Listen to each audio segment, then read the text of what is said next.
नमस्कार. आज आपण पाहणार आहोत वृत्ते. खूप मजेशीर व्याकरणाचा भाग आहे हा.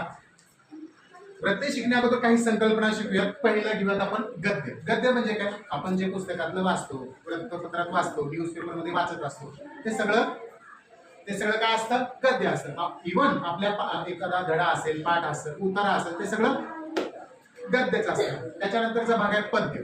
पद्य म्हणजे काय? एखादी विशिष्ट रचना असते, लिखाण असते, एका ओळीखाली ओळ असते, ठरलेलं कॉमा असतं, हे असतं. मग ते काय?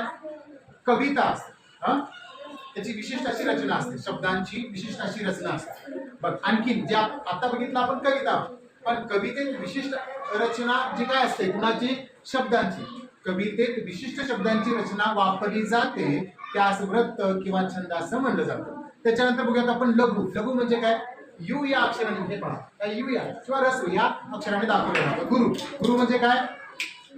गुरु म्हणजे दीर्घ या किंवा डॅश किंवा वजा या चिन्हाने दाखवलं जातं. त्या दोघांचं ज्यावेळेस आपण कवितेत अशा पद्धतीने मांडणी करत असतो किंवा त्याला क्रम देत असतो, त्याला लग क्रम असं मानलं जातं. आणखी दोन संकल्पना पाहूयात. यती म्हणजे काय?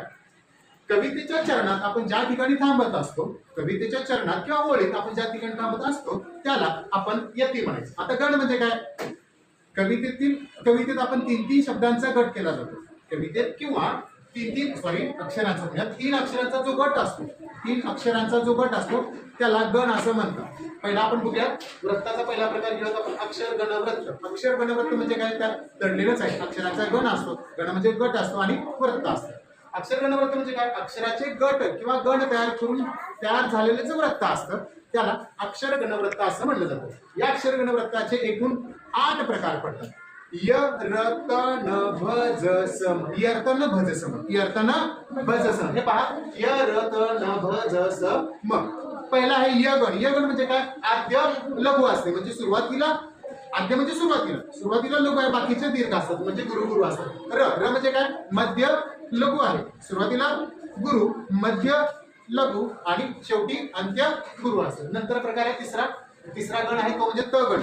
त गण म्हणजे काय? अंत्य लघु, म्हणजे सगळ्यात शेवटी लघु असते, सुरुवातीला गुरु असते. हे पहा असं. त्याच्यानंतर न गण, सर्व त्याच्यात काय असतात?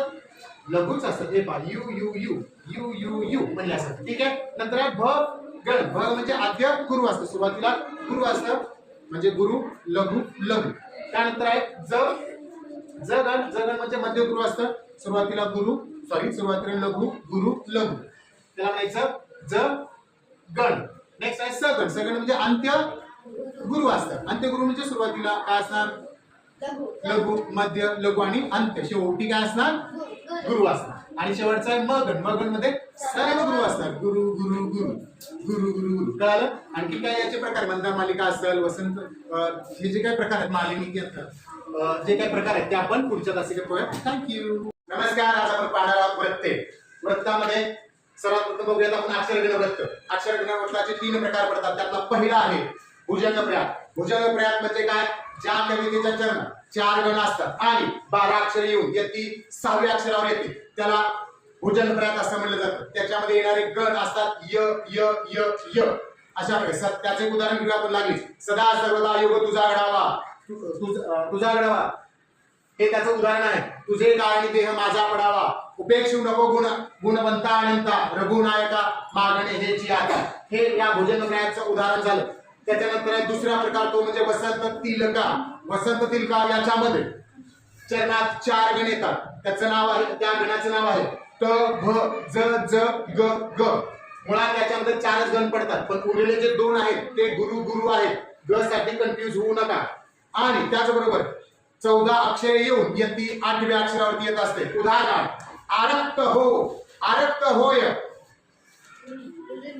फुलुनी प्रणयी पलाश. आरक्त होय फुलुनी प्रणयी पलाश हे त्याचं उदाहरण आहे आणि त्याचा आपण लघु क्रम काढलेला आहे. त्याच्यानंतर तिसरा प्रकार पडतो तो म्हणजे मालिनी. मालिनीमध्ये चरण 4 असतात. जे गण येतात त्या गणाचं नाव आहे न न म य य, नन्नम य य, हे त्या गणाचं नाव आहे. अक्षरे 15 येत असतात. त्याचबरोबर यती सेम जसं या वसंत तिलकामध्ये 8व्या अक्षरावरती जी काय यती आली, इथे पण यती 8व्या अक्षरावरती येत असते. उदाहरण पाहूयात आपण. पखरण बघ झाली भुवरी परी जात. तुम्ही म्हणाल सर इथं क आहे, इथं आपल्याला लघु यायला पाहिजे, यू यायला पाहिजे, पण याचा उच्चार कवितेत आपण दीर्घ केलो त्यामुळे तिथं काय येतं गुरु येतो. हा एक्सरसाइज. Thank you so much.